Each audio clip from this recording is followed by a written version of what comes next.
So the role of positive psychology in this setup was we're going to focus on building an irrational attachment, building positive emotions in our employees and then in our customers. And what the service profit chain tells us is if we can build that employee engagement and produce emotional outcomes for our employees, those emotional outcomes the employees will produce for our customers. And so it's not so much what's the technique of making a customer happy, it's what's the skill set, what's the toolbox necessary so that we can make the leaders and managers capable of creating an employee experience that the employees will duplicate for the customers that will drive advocacy, loyalty, and profit. I'll give you just one simple example of what we shared with them. This is something I accidentally discovered one day in my work. I call it the golden ratio of human communication.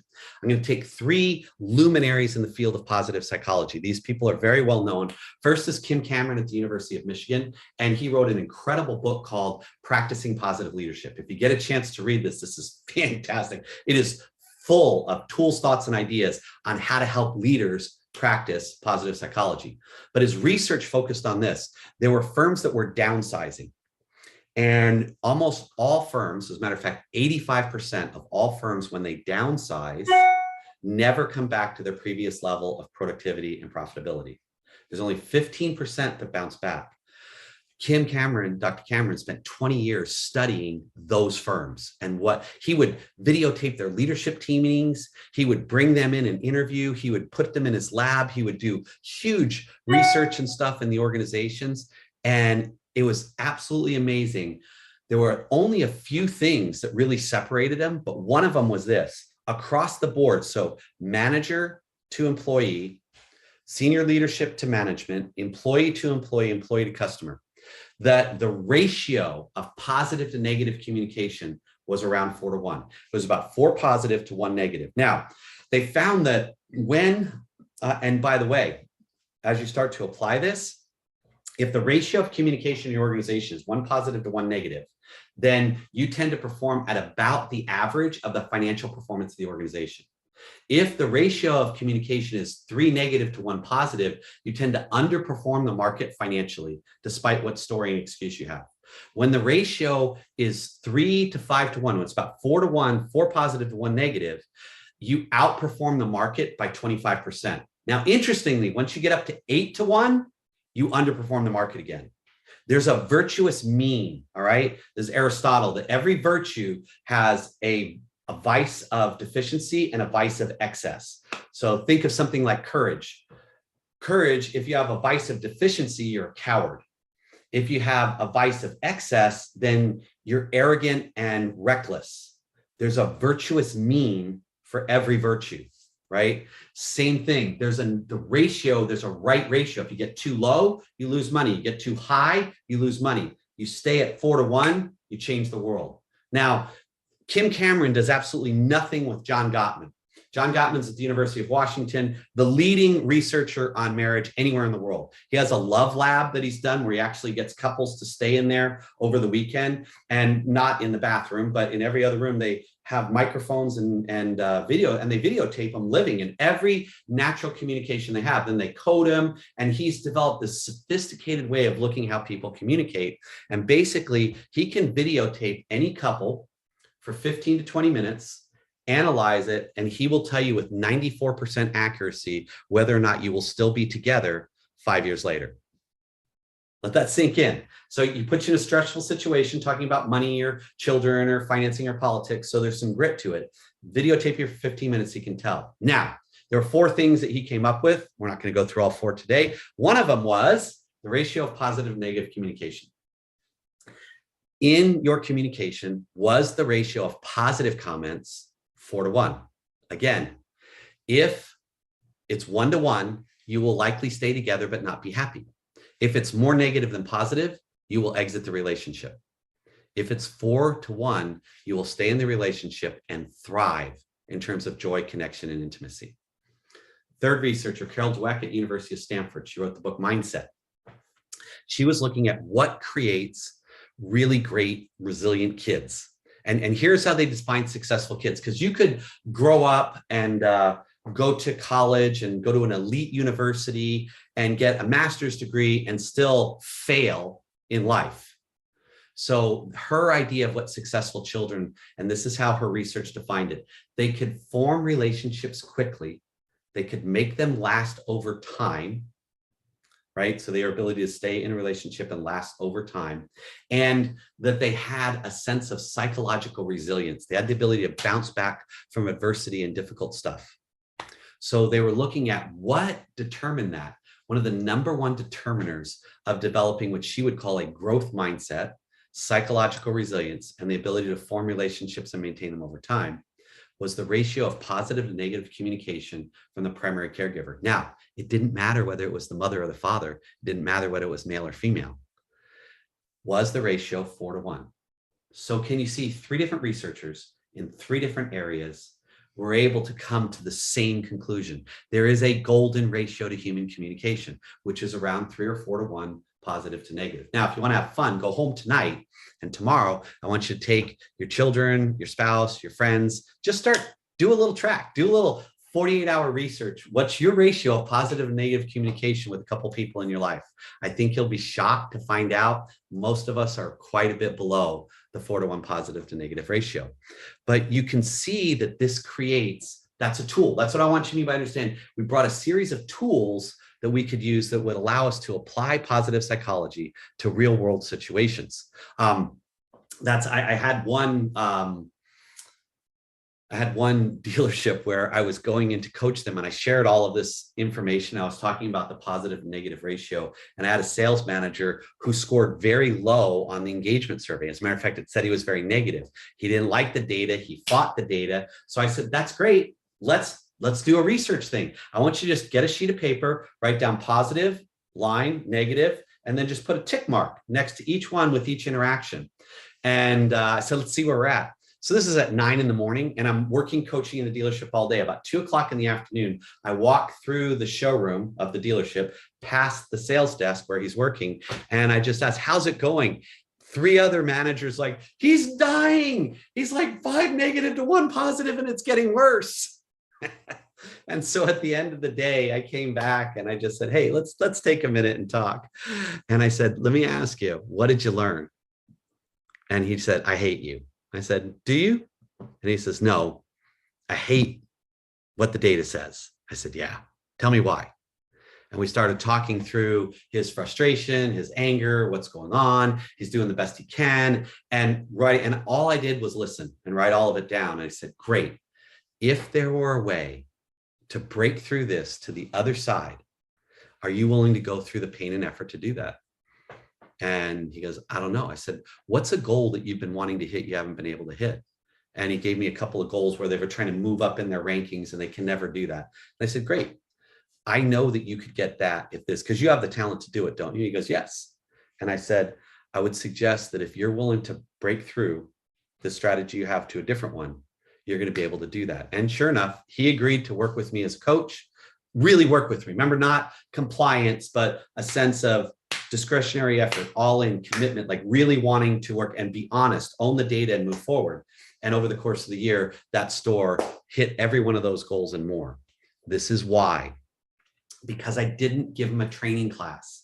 We did coaching. And if you remember, if any of you have read any of Daniel Goleman's work, he said, when you want to change emotionally intelligent behaviors, there's 3 primary steps. First, you have to make people aware of what's going on. Secondly, you have to give them a new behavior to put in place. And third, they need practice and feedback on how they're doing on the new behavior, which creates more awareness, which drives the new behavior, which drives practice and feedback, which creates new behavior. That's the pattern. Here's what the research data says, and this comes out of Yale University. This is what they call the 2 sigma solution, that if you look on my gray bar there where I have lecture, that's the standard baseline. If I just do a workshop in a lecture format, and here's some tools, here's some idea, here's positive psychology, here's bright spots, here's how to catch people doing things right, here's positive negative ratios, whatever it is that you might want to be talking about, you're going to get some level of stickiness and going. But if I change that training from a lecture format to mastery learning, here's skill 1, 2, 3, 4. You can't move from 1 to 2 until you demonstrate mastery. Can't move from 2 to 3 till you demonstrate mastery. It's like in martial arts or Aikido, you're a white belt, then you're a yellow belt, then you're an orange belt, then you're a green belt, right? And you can't move to the next one until you demonstrate mastery. If I move from simply giving you a lecture to a mastery-based learning, then I move 1 standard deviation or 1 sigma over in effectiveness. If, however, I give you individual coaching where you have a chance to work with a professional coach who can help you identify what you do when you're at your best, help you do it more often, create awareness through data, then new behaviors to practice through tools, skills, and frameworks, and then feedback and practice to see how you're doing, I can move it 2 sigmas. I can get 2 standard deviations off to the norm of improvement. That is why when executed properly and well, coaching has the highest return of almost any HR intervention and why it is so incredibly powerful as a solution and a tool. Here was our approach. So we saw coaching and the coach as the centerpiece of what's going on, not the content, not the data, not anything else. It's the coach. And since this was a multivariate intervention, in other words, we were looking at many different ways to intervene in this, what we saw as the dealer who owns the business, he has a vision that he's trying to execute, and we needed to align. Can you see the vertical alignment with that? And then the dealer had key business outcomes. Can you see in the bottom in my yellow box that they wanted to achieve? It could be increased profitability. It could be reduced turnover. It could be increased customer satisfaction. There were key business outcomes we needed to achieve. And that's the first level of alignment we needed. The vision of our sponsor, our dealer principal, and the key business outcomes had to be exactly where the coach was focused, doing something with the dealer and not to the dealer. Then to inform the coach in that process, to make those 2 realize and happen, we started with data. See on the bottom right-hand side, we used what was the customer satisfaction survey data. We did the team member engagement survey data. We had the financial data from the financial statement. Then upper right-hand corner, it says dealer-directed focus. Each dealer had specific needs in their store that may not have applied to every Ford store, but it mattered to that particular store. So that went into how did we organize our coaching? The principles and values that we talked about as it related to self-discovery, appreciative inquiry, positive psychology. And then if you look at the upper left-hand side, our toolbox, we gave, and each year we would meet twice a year as a whole group to come together in the various parts of the world to have what we would call summits, where we talk about new tools, what was working, what wasn't working, how to change. And we were constantly adding tools to the toolbox so that all of that went into it. The toolbox, the values and principles, the data, the dealer-driven focus, so we could maintain this alignment where the dealer and the business owner, we could help produce key outcomes by doing something with the dealer and not to the dealer. And that was the key leverage point of our intervention, if you will. So I want to kind of wrap it up with this, that there was a global financial crisis in 2008. It devastated manufacturing in the automotive industry. Alan Mulally came out of an Apple store and said, I want to create this kind of experience. Rather than creating a training program, he unleashed 27 dealers that designed a coaching program. They gave us the desire for a coach, and then we went and did the research and used the service profit chain. We used positive psychology. We used master coaching as a way to define the neurobiology and neurochemistry of leadership and take the very best research and data that was coming out and apply it to our clients in this particular sector. And so when we get together, I want you to kind of think through this, and Mary, and I sent a couple of articles I'm going to include with this video, some research articles, so you have the research from where that's at. And when we get together in Paris in a couple of weeks, I'm going to put you into small groups, and I'm going to say, okay, knowing this, how would you design year 1? And you're going to literally get to design the year 1 intervention. What are you going to do in the first visit? What are you going to do in the second visit? What kind of questions are you going to ask? Who are you going to meet with? What kind of interventions do you want to do? What kind of tools do you want to pull out of your toolbox? And I want you to be as creative as you possibly can.